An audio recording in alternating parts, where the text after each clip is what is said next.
अस्सलामुअलैकुम वरहमतुल्लाह। इस वीडियो में हम डिस्कस करेंगे वेब एप्लीकेशन।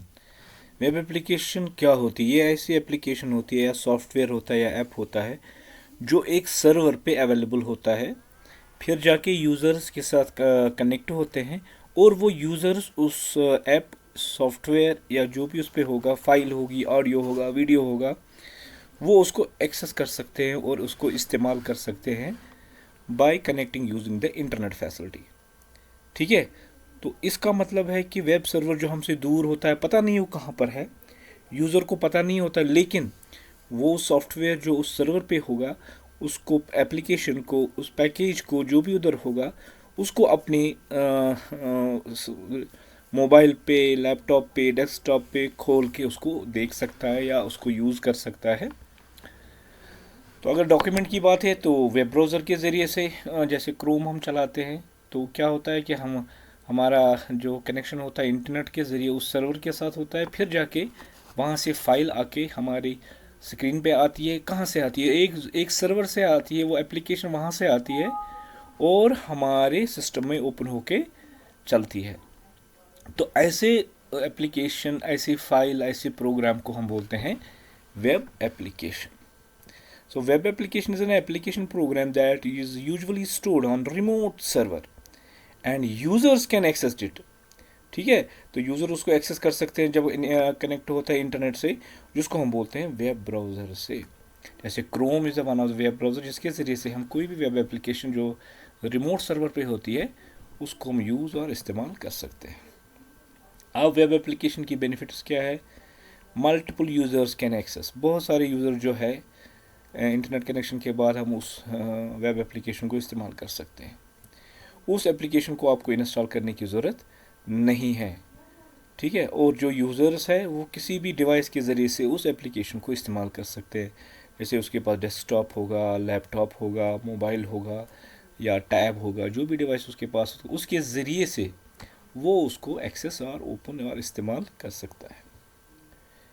ठीक है। और बहुत सारे ब्राउज़र ज़रूरी नहीं है क्रोम होगा, इंटरनेट एक्सप्लोर हो सकता है, सफारी हो सकता है। तो जितने भी टाइप के ब्राउज़र्स हैं वो सब के सब ब्राउज़र्स के ज़रिए से हम उस वेब एप्लीकेशन को इस्तेमाल कर सकते हैं। ये है एक बेनिफिट है, बहुत सारे दो चार मेन बेनिफिट्स जो वेब एप्लीकेशन से होते हैं। तो नेक्स्ट क्वेश्चन जो है, जो वेबसाइट्स रिगार्डिंग है, हमारे पास जो वेबसाइट होती है, दो किस्म की वेबसाइट होती है। एक तो स्टैटिक वेबसाइट होती है, दूसरी डायनेमिक वेबसाइट होती है। तो उनको कैसे डिफ्रेंशिएट करते हैं?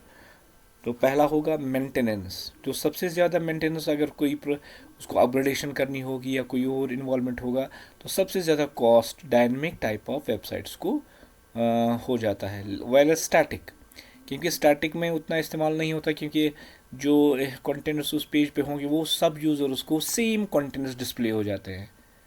तो maintenance cost is very low than the dynamic types of websites. Second differentiation जो है डायनेमिक में, वो उसमें ट्रेडिशनल डेटाबेस का इस्तेमाल होता है। दैट मीन्स जो भी डेटाबेस हमारे सॉफ्टवेयर के अंदर होगी वो हमेशा सर्वर पे होंगी। तो ये जो डायनेमिक टाइप ऑफ वेबसाइट्स होती है, वहाँ पर बैक एंड में सर्वर्स का इस्तेमाल वेरी वेरी इंपॉर्टेंट। उसके बगैर हमारी जो वेबसाइट है वो डायनेमिक नहीं बन सकती है। और स्टैटिक में ज़रूरी नहीं है सर्वर पे, किसी भी जगह ही डेटाबेस की ज़रूरत होती है। तो डेटाबेस जो इम्पोर्टेंट है वो किस में है? Dynamic type of websites. Static website में डेटाबेस का होता यूजुअली होता नहीं है, कंटेंट्स होते हैं सर्वर पे, वहाँ से पेज होके लोड हो जाता है वेब ब्राउज़र के ज़रिए हर किसी यूज़र के स्क्रीन पे। कंटेंट्स और लोकलाइज्ड बिफोर पेज लोड। तो जब भी क्या बोलते हैं उसको, वेबसाइट में जब जो सर्वर पे वेबसाइट होती है, वहाँ से जो पेज हमारे मोबाइल में या हमारे लैपटॉप में जब हमने उसके साथ कनेक्टिविटी की, तो जो पेज है वहाँ पर, जो वेब कंटेंट्स है वहाँ पर, वो पहले हमारे मोबाइल की मेमोरी में या हमारे लैपटॉप के मेमोरी में पहले लोड हो जाता है, फिर जाके ब्राउज़र के ज़रिए से ओपन हो जाता है। तो डायनेमिक में क्या होता है कि जो एप्लीकेशन, जो प्रोग्राम हम वेब सर्वर से लेते हैं और हमारे मोबाइल में, हमारे लैपटॉप में आ जाता है, तो पहले वो हमारे सिस्टम के अंदर जो मेमोरी होती है उसके अंदर लोड हो जाता है, फिर जाके क्रोम और वेब ब्राउज़र में ओपन हो जाता है। लेकिन स्टैटिक में क्या होता है कि हमेशा जो कंटेंट्स होते हैं वो पहले वेब ब्राउज़र में ओपन होते हैं, फिर जाके मेमोरी में वो स्टोर हो जाते हैं। So contents are localized after page load. ठीक है, जब पेज पहले क्रोम में आ जाता है उसके बाद हमारे मोबाइल में या हमारी लैपटॉप के मेमोरी में स्टोर हो जाते हैं। और डायनेमिक टाइप ऑफ वेबसाइट में क्या वहाँ आसानी से हम कुकीज़ का इस्तेमाल करते हैं, और बहुत इजी होता है कुकीज़ इस्तेमाल करना। कुकीज़ क्या होता है, ये ऐसे पीस ऑफ डेटा होता है जो वेबसाइट से आ जाता है, और वो स्टोर कहाँ पर होता है, वेब ब्राउज़र में। तो जैसे आप कभी आप देखते हो हिस्ट्री में बहुत सारे जो हमने एक्सेस किए होते हैं वो सब के सब उसके लिंक्स वहाँ हो, जो ही हम कोई कुकी का इस्तेमाल करते हैं किस में, डायनेमिक टाइप ऑफ वेबसाइट्स में, तो कंटेंट्स जो होते हैं वो वेब ब्राउज़र में स्टोर होते हैं। तो उसके बाद अगर हमें फिर ज़रूरत पड़ता है वही कंटेंट्स, तो ईज़िली हम वेबसाइट के उसको रिट्रीव बाद में कर सकते हैं। तो यहाँ पर कुकीज़ का इस्तेमाल, it is very difficult to use the cookies for the static type of websites. Average security, तो ये जो डायनेमिक टाइप ऑफ अक्सर इसमें सिक्योरिटी का मसला रहता है, while in static type of websites वहाँ पर बहुत अच्छी सिक्योरिटी अप्लाई हो जाती है, क्योंकि कंटेंट्स चेंज नहीं होते हैं, डेटाबेस का इस्तेमाल नहीं होता है, इस वजह से सिक्योरिटी वहाँ पर हाई होती है। यहाँ पर हम यूजुअली जब भी हम डायनेमिक टाइप ऑफ वेबसाइट्स बनाते हैं उसके बैक एंड लैंग्वेज में यूजुअली हम क्या इस्तेमाल करते हैं, PHP इस्तेमाल करते हैं, रूबी इस्तेमाल करते हैं, या पाइथन का इस्तेमाल करते हैं। लेकिन जब हम स्टैटिक टाइप ऑफ नई वेबसाइट्स बनाते हैं अक्सर हम जावास्क्रिप्ट इस्तेमाल करते हैं, या आपने HTML के बारे में भी सुना होगा, या Node.js का भी इस्तेमाल होता है। तो दीज आर द एप्लीकेशन और प्रोग्रामिंग एप्लीकेशन जो जावास्क्रिप्ट या Node.js का इस्तेमाल होता है for creating the static type of websites. अब वेब ब्राउज़र क्या होता है, तो अक्सर हमने इससे पहले वीडियो में भी पढ़ा होगा, वेब ब्राउज़र ऐसा ब्राउज़र है जो हमें रिट्रीव करके देता है information, contents, data, videos, audios, photographs जो किसी वेब सर्वर पे होगा। ठीक है, तो वेब सर्वर पर जो ही कोई कंटेंट्स होते हैं फिर जाके वो हम ओपन करते हैं, उनको देखते हैं अपने मोबाइल्स पे, अपने लैपटॉप पे, डेस्कटॉप पे, bye using the web browser. तो वेब ब्राउज़र ऐसा एक प्रोग्राम है जो वेब सर्वर से कंटेंट्स, उसके अंदर जो कंटेंट्स जब आ जाते हैं सिस्टम में तो वो डिस्प्ले होते हैं with the help of program, that's called the web browser. तो बाकी तो पढ़ सकते हो, दैट्स वेरी इजी। जब क्या होता है कि जब वेब ब्राउज़र डेटा कहाँ से लाता है, इंटरनेट के इस्तेमाल करने से वो जिस सर्वर के साथ कनेक्ट होता है वहाँ से डेटा लेके आ जाता है, फेच करता है वहाँ से, और वेब ब्राउज़र में वो डिस्प्ले होता है। तो वो कैसे डिस्प्ले होता है, उसके लिए एक सॉफ्टवेयर इंटरनली एक इस्तेमाल होता है जिसको हम बोलते हैं rendering engine. Rendering engine is the engine with which the piece of software जो वेब ब्राउज़र क्या करता है वहाँ से कंटेंट्स लेके आता है, तो इसके अंदर हमारे पे एक रेंडरिंग इंजन होता है, वो क्या उस डेटा जो वहाँ से आया या इमेजेस आए या टेक्स्ट आ जाता है उसको ट्रांसलेट करता है किस फॉर्म में, HTML फॉर्मेट में। तो दैट्स कॉल्ड रेंडरिंग इंजन। तो जब हमने सर्वर के साथ कनेक्ट किया तो वहाँ से जब कोई फाइल आती है, डेटा आता है हमारे सिस्टम में, कि एक रेंडरिंग इंजन है वो क्या करता है, उस डेटा को ट्रांसलेट करता है किस लैंग्वेज में, HTML फॉर्मेट की लैंग्वेज में। तो जबकि हमारा जो कंटेंट वेब ब्राउज़र में होता है वो हमेशा HTML लैंग्वेज के फॉर्मेट में होता है। तो ब्राउज़र तो बहुत टाइप्स के हैं जो अवेलेबल है मार्केट में। आप या पहला वेब ब्राउज़र जो बनाया गया था that was named as WWW, world wide web. ये पहला ब्राउज़र था जो किसने बनाया था, टिम बर्नर ली ने 1990 में ये पहले बनाया था। This was a browser that was used during 1990s। उसके बाद मोज़ाइक आ गया, उसके बाद नेटस्केप नेविगेटर आ गया, ठीक है, वो एंडरसन ने बनाया था। फिर उसके बाद माइक्रोसॉफ्ट ने इंटरनेट एक्सप्लोरर बना दिया। फिर मोज़िला फायरफॉक्स आ गया।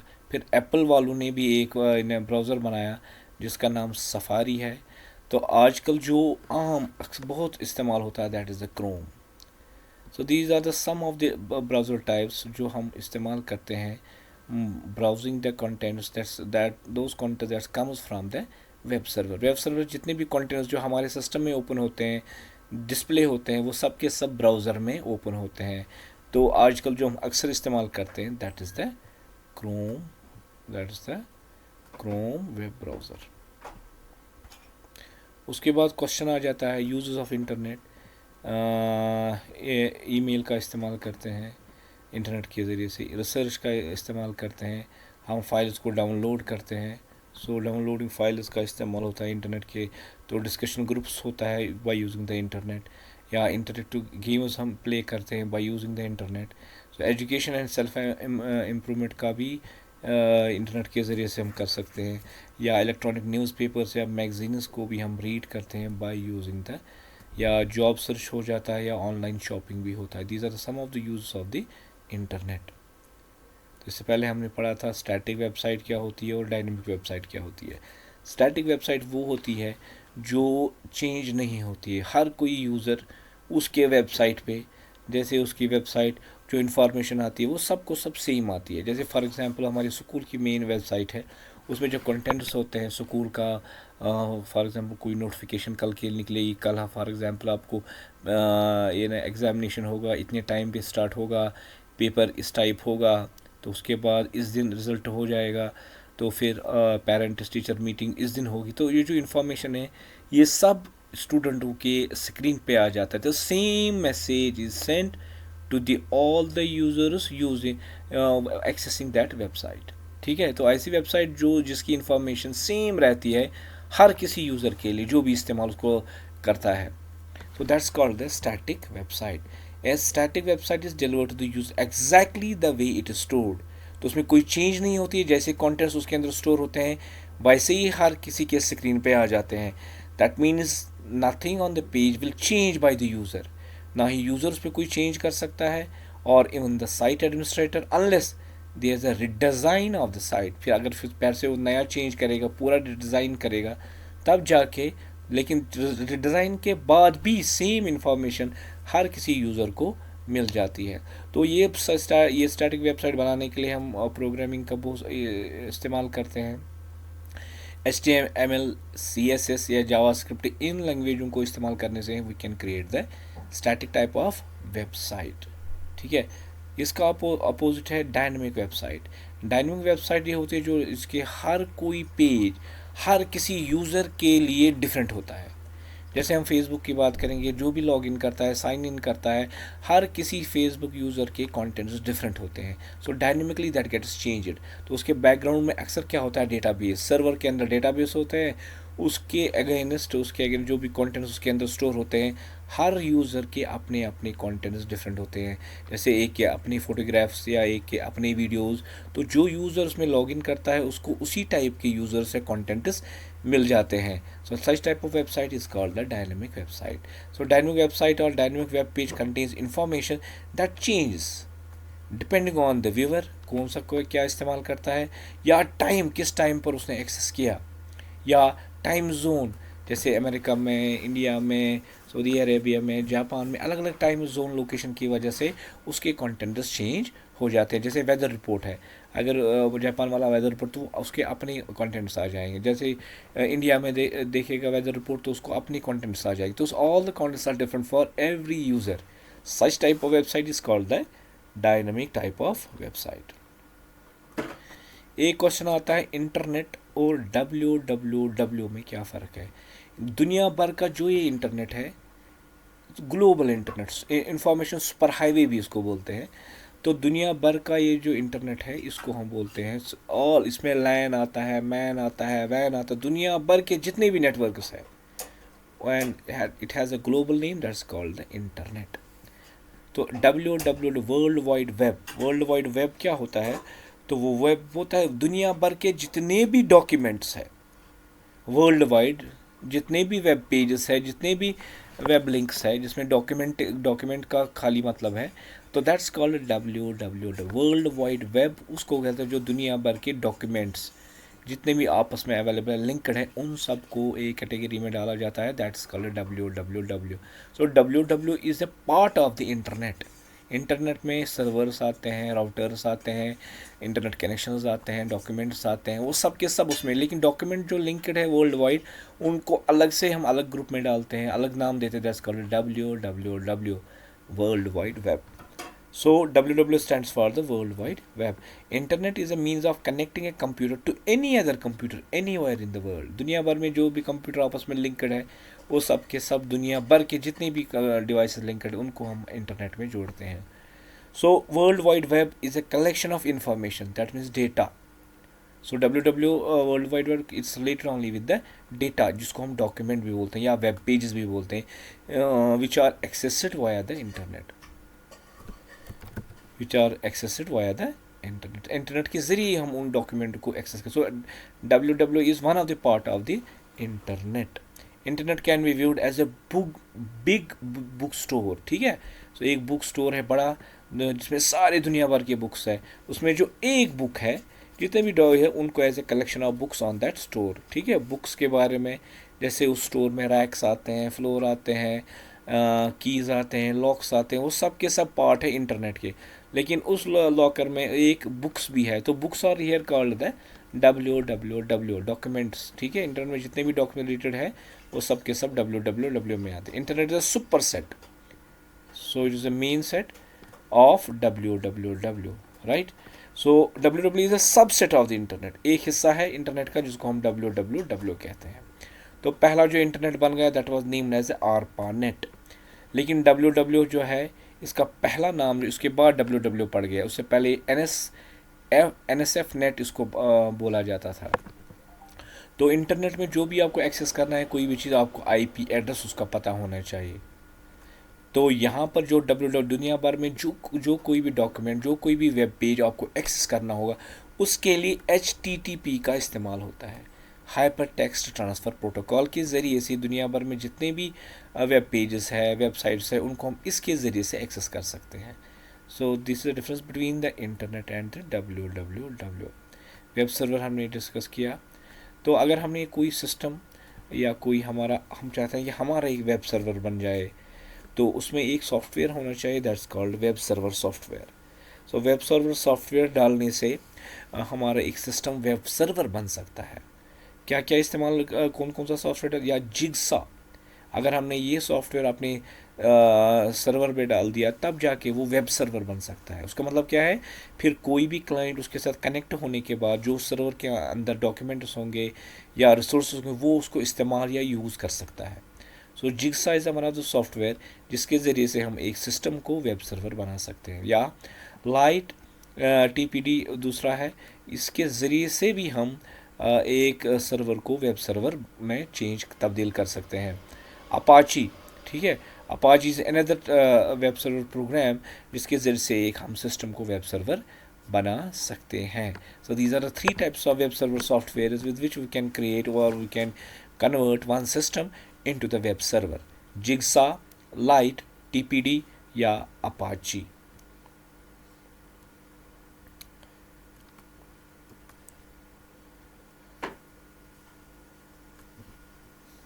तो HTML इसके एलिमेंट्स या टाइप्स क्या क्या है, ठीक है।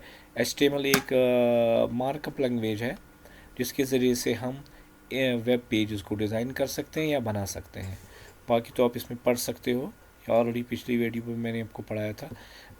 HTML वो एलिमेंट होता है जिसका स्टार्टिंग टैग होता है और जिसको हम रूट एलिमेंट बोलते हैं। HTML is a root element और इसका एंड वाला टैग होता है, ठीक है। Starting tag end end tag हमेशा फॉरवर्ड स्लैश से एंड होता है, तो इसकी वजह से हमें पता चलता है this is a closing tag. So that's total called starting tag, and tag is called the HTML element. जैसे बॉडी है, इसमें ये है ओपनिंग टैग, इसका क्लोजिंग है फॉरवर्ड स्लैश से, तो ये बन गया एक group of tags, that's called the element. तो एलिमेंट में स्टार्टिंग टैग भी आता है और एंड टैग भी आता है, लेकिन हमारे पास ऐसे टैग इसमें जिसका एंड टैग नहीं है, उसको हम एम्प्टी टैग्स बोलते हैं। सो क्वेश्चन था HTML और इसके एलिमेंट क्या है और HTML के टाइप्स क्या है। तो ये जो टाइप है इसका, एक इसका मेन टाइप जिसको बोलते हैं ब्लॉक लेवल एलिमेंट, ठीक है। जो ये टैग स्टार्टिंग और एंड टैग होता है उसमें एक लेवल आता है, दैट्स कॉल्ड ब्लॉक लेवल। दूसरा होता है इनलाइन HTML एलिमेंट। सो हमारे पास जो है यहाँ पर दो टाइप के एलिमेंट्स हैं, एक तो है ब्लॉक लेवल एलिमेंट, सेकंड है इनलाइन HTML एलिमेंट। अब ब्लॉक लेवल एलिमेंट क्या होता है? These are the elements which structure main part of the web page. तो मेन पार्ट जो होता है जिसे हम उसका स्ट्रक्चर या बनाते हैं उनको बोलते हैं block level elements. By dividing a page into the coherent blocks, अलग अलग हिस्से उसके बनाए जाते हैं। A block level elements always starts with new line. जब भी हम एक ब्लॉक बनाते हैं एक नई लाइन स्टार्ट होती है। And takes the full width of the page, page का पूरा विड्थ वो कंज्यूम करता है। ब्लॉक लेवल से क्या होता है? पूरा पेज का लेवल पूल का ये ना ब्लॉक पूरा का पूरा पेज का side from left to right ले लेता है। लेकिन इनलाइन में क्या होता है कि ऐसे ब्लॉक होते हैं जो इसके पर्टिकुलर पार्ट सब पोर्शन, इसकी नई लाइन नहीं होती है बल्कि part of the main block में अलग अलग जो कोई हिस्सा होगा पेज का, जैसे हमने एक डिव टैग पढ़ा उससे हम क्या पाए हैं, उसके हम उससे ज़रिए से हम in line HTML element create कर सकते हैं, या छोटे छोटे ब्लॉक्स जिसके नया लाइन ऐड नहीं होता है और पूरी विड्थ वो कंज्यूम नहीं करता है। सो ऐसे एलिमेंट्स, ऐसे HTML एलिमेंट्स को इन लाइन कहते हैं। ब्लॉक हो गया फुल विड्थ का पेज का लेना, और इनलाइन क्या होगा? एक पार्ट ऑफ दैट विड्थ का कंज्यूम करना। Inline elements are those elements which differentiate the part of the given text and provide it a particular function. जैसे फॉर एग्जांपल एक वेब पेज आते हैं, उसके लेफ्ट साइड में एक ब्लॉक ऑफ होते हैं, उसको क्लिक करने से मेन पेज में उसके कंटेंट्स आ जाते हैं। तो हमने फुल विड्थ को दो हिस्सों में डिवाइड किया या तीन हिस्सों में डिवाइड किया, तो ये जो एक हिस्से में जो हम इस्तेमाल करते हैं उन टैग्स को, उनको कहा जाता है इनलाइन HTML एलिमेंट्स।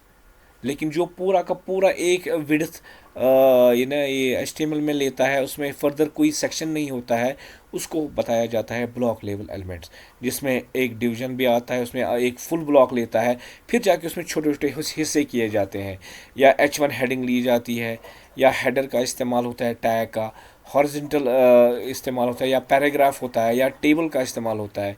इन सब को कहा जाता है ब्लॉक लेवल एलिमेंट्स। या इनलाइन एलिमेंट्स में क्या होता है? That do not start with a new line, उसमें एक नई लाइन नहीं होती, वो वहीं से जहाँ से आपने उसको लगा दिया वहीं से एलिमेंट स्टार्ट होता है। And take width as per the required, जितनी ज़रूरत होती है उतनी विड्थ का वो कंज्यूम करते हैं। लेकिन ब्लॉक लेवल में क्या, पूरी की पूरी विड्थ कंज्यूम हो जाती है। जैसे ब्रेक किया किसी चीज़, जैसे इटैलिक बना दिया, या हमने कोई इमेज लाई, या SUB हो गया सबस्क्रिप्ट किया, या सुपरस्क्रिप्ट का इस्तेमाल किया, तो जहाँ पर इसको इस्तेमाल किया ये वहीं पर एक पर्टिकुलर स्पेस लेता है, तो उसको हम बोलते हैं इनलाइन HTML एलिमेंट।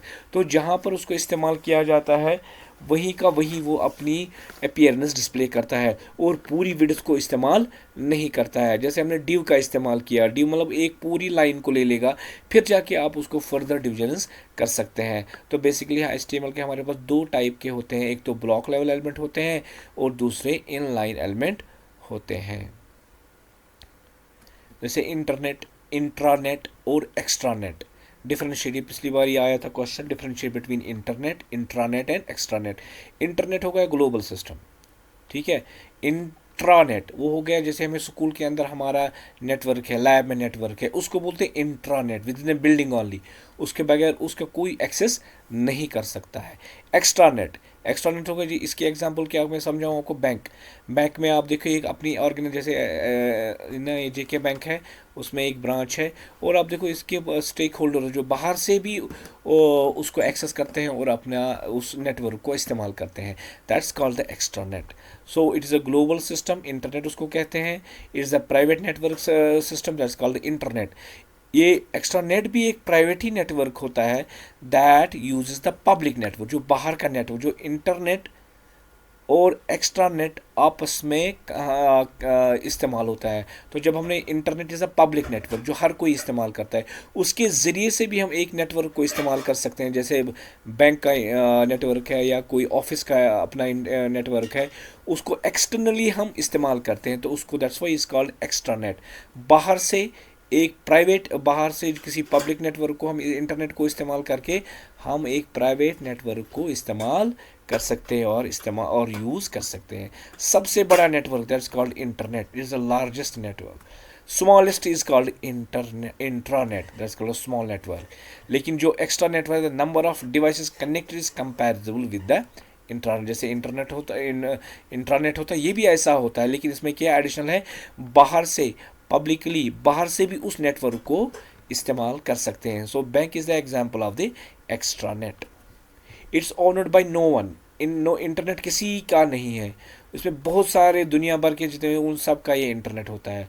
लेकिन इंट्रानेट एक पर्टिकुलर ऑर्गेनाइजेशन का होता है, जैसे हमारे स्कूल का अपना एक नेटवर्क है या बैंक का अपना एक नेटवर्क है, लेकिन एक्सटर्नली भी उसको बहुत सारे ऑर्गेनाइजेशन या बहुत सारे इंडिविजुअल्स इस्तेमाल करते हैं, तो दैट्स कॉल्ड द एक्स्ट्रानेट।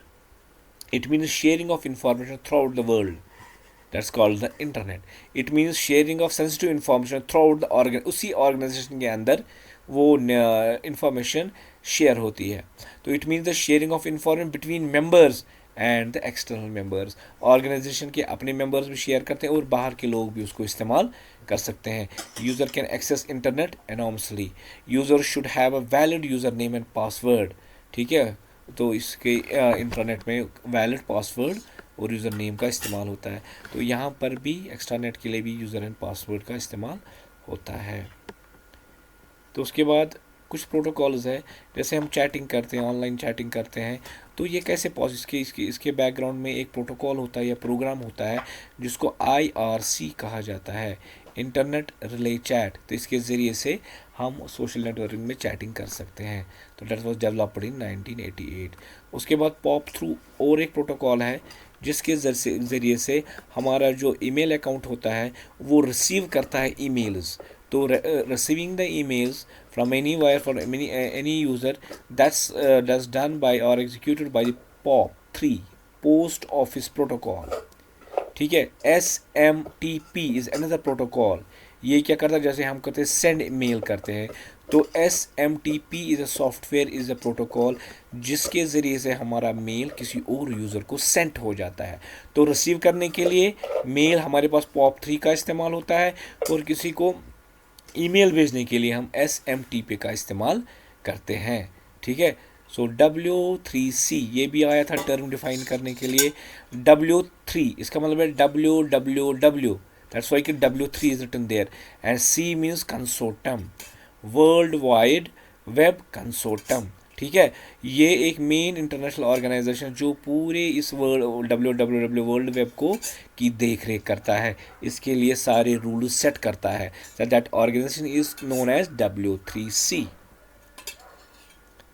जब हम कोई वेब पेज बनाते हैं उसमें मेन तीन चीज़ होते हैं। मेन कंटेनर जिसको HTML कहा जाता है, हेड सेक्शन, दूसरा एक सेक्शन है हेड और क्लोजिंग हेड जिसके अंदर अक्सर हम टाइटल देते हैं, बॉडी सेक्शन जिसके अंदर एक्चुअली जो कंटेंट्स वेब पेज पे डिस्प्ले होते हैं वो हमेशा बॉडी के अंदर होता है। This is called the structure of the web page.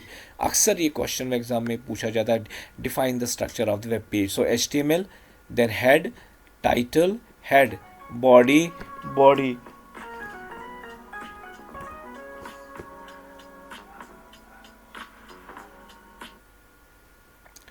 तो this is called structure of the web page. एक वेरी शॉर्ट टाइप में आया था स्क्रिप्टिंग लैंग्वेज। स्क्रिप्टिंग लैंग्वेज क्या होता है, ऐसी कोई प्रोग्रामिंग लैंग्वेज जब हम प्रोग्राम लिखते हैं उसके बाद वो ट्रांसलेट हो जाता है in the form of वनस and zeros, तो उसके लिए ट्रांसलेटर का इस्तेमाल होता है या इंटरप्रेटर का इस्तेमाल होता है। तो ऐसे लैंग्वेजों को जिसमें ट्रांसलेटर इस्तेमाल होता है, ऐसे लैंग्वेजों को स्क्रिप्ट लैंग्वेज कहा जाता है। इसके अंदर हमें जावास्क्रिप्ट है, पाइथन है, रूबी है, there are some of the examples of the scripting language. लेकिन ये जो हमारा HTML है that's why it's not a programming language but it is a markup language. तो ये स्क्रिप्टिंग लैंग्वेज नहीं है, ये मार्कअप लैंग्वेज है। जैसे TR को डिफाइन करना, ये टेबल में एक टैग इस्तेमाल होता है HTML का। TR means table row, TH means table heading, TD means table data. ये टेबल टैग के साथ इस्तेमाल होते हैं। वेब पेज क्या होता है, वेबसाइट क्या होता है, वो तो मैंने पिछले लेक्चर में भी बताया था।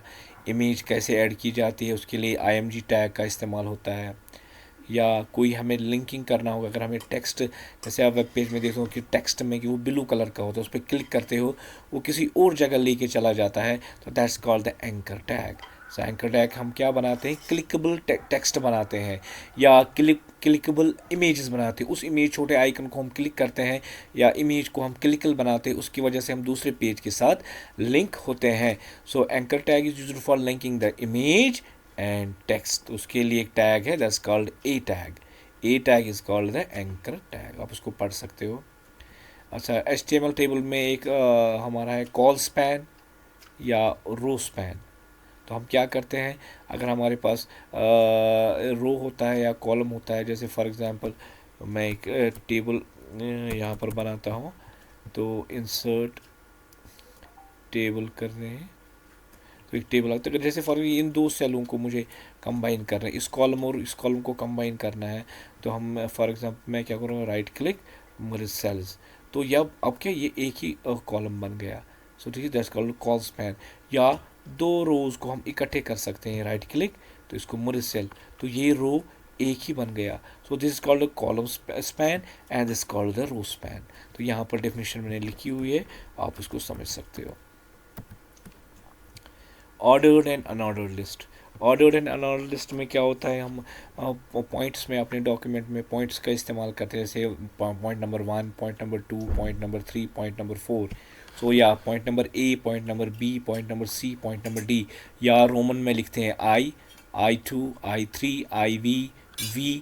तो ये सारे जो है इनको बोलते हैं ऑर्डर्ड लिस्ट, जिसको हम डिफाइन करते हैं HTML के लैंग्वेज में OL। और दूसरा होता है वहाँ पर ग्राफिक्स आते हैं। अगर आपने वर्ड में भी यहाँ पर देखो, ऊपर मैं आपको दिखाता हूँ, यहाँ पर इसके ज़रिए से हम बुलेट्स बनाते हैं, नंबरिंग करते हैं, ठीक है, इसको बोलते हैं UL अनऑर्डर्ड लिस्ट। लेकिन इसके बगैर हम पॉइंट्स भी बना सकते हैं, इसमें 1 2 3 का इस्तेमाल होता है, ABC का इस्तेमाल होता है, या Q1 Q2 Q3 होता है, या I2 और I3, इनको हम बोलते हैं ऑर्डर्ड लिस्ट। तो इसके लिए जो टैग इस्तेमाल होता है वो क्या होता है, एक तो UL हो गया, ये हो गया अनऑर्डर्ड लिस्ट, तो इसमें सर्कल आ सकता है, ट्राइंगल आ सकता है, जैसे भी आपको, जैसे हमने यहाँ पर OL बना दिया UL, तो उसके जो डिस्प्ले, जब हमारा डिस्प्ले, तो इस तरह से डिस्प्ले हो जाएगा। सो जहाँ पर सिम्बल्स का इस्तेमाल होता है उनको हम बोलते हैं अनऑर्डर्ड लिस्ट। जब इसके बदले 1 2 3 4 आ जाएगा, that's called the order list. उसके लिए जो टैग का इस्तेमाल करते हैं हम, that's called OL। So beetroot 1 आएगा, जिंजर 2 आएगा, पोटैटो 3 आएगा, रेडिश के लेफ्ट साइड में 4 आ जाएगा, या ABCD आ जाएगा। तो ऐसे टाइप ऑफ लिस्ट्स को बोलते हैं ऑर्डर्ड लिस्ट्स। तो दो किस्म की लिस्ट्स हम बना सकते हैं, पॉइंट्स बना सकते हैं, ordered list and unordered list. Website तो हमने बनाई आपको स्टैटिक एंड डायनेमिक, वो मैंने इससे पहले भी क्वेश्चन में आपको डिफाइन किया। इंटरनेट क्या है, इसके एडवांटेजेस क्या है। सो इंटरनेट के एडवांटेजेस जैसे instant access to information, resources to learn, effortless communication, socialising. तो ये मेन कुछ चीज़ें हैं जिसके ज़रिए से हम इंटरनेट बहुत एडवांटेजेस है। जैसे हम लिंक्डइन का इस्तेमाल करते हैं, फेसबुक का इस्तेमाल करते हैं, स्नैपचैट का इस्तेमाल करते हैं, या इवन टिकटॉक का भी इस्तेमाल करते हैं। तो ये सारा का सारे एडवांटेज ऑफ द इंटरनेट है। लेकिन some basic disadvantage of cyber breach, कोई भी आपकी वाइटल इंफॉर्मेशन, आपकी कनेक्टिविटी को ब्रीच कर सकता है और वहाँ से इंफॉर्मेशन को हैक कर सकता है। या आइडेंटिफाई थेफ्ट, आपकी पर्सनल इंफॉर्मेशन, अकाउंट नंबर या कोई भी चोरी कर सकता है। या इसमें क्या है, एडिक्शन होती है, इस इंटरनेट को इस्तेमाल करने से बच्चे बहुत एडिक्ट होते हैं और कोई काम और दूसरा करते नहीं हैं। So this called the one this called, इसको हम क्या बोलते हैं, एडिक्शन। या शॉर्टनेड अटेंशन स्पाम, तो इसमें क्या होता है, एक स्पाम हम छोड़ते हैं जिसके ज़रिए से due to availability of the excessive means of entertainment or internet, the attention span of the average human brain has become lesser। ठीक है, ब्रेन ने अपना काम करना छोड़ दिया है। अब जो कुछ भी करता है, कंप्यूटर करता है, आपका मोबाइल करता है, तो इंसान ने जो इंटेलिजेंस है वो आहिस्ता आहिस्ता उसकी कमज़ोर हो गई, तो कम हो गई, जिस is one of the disadvantage of the using the internet. So email क्या होता है, इसके एडवांटेजेस डिसएडवांटेजेस क्या है, ठीक है। तो ये सारा यहाँ पर मैंने आपको डिफ़ाइन कर दिया है। सो आप इसको आराम से, जैसे भी ये क्वेश्चंस हैं, आप ऐसे एग्ज़ाम में प्रिपेयर करेंगे, और अगर ये समझ में नहीं आया तो मेरा वीडियो ऑडियो देख के आप उसको अंडरस्टैंड कर सकते हैं। होप आपको ये समझ में आया होगा इंशाल्लाह। अस्सलामु अलैकुम।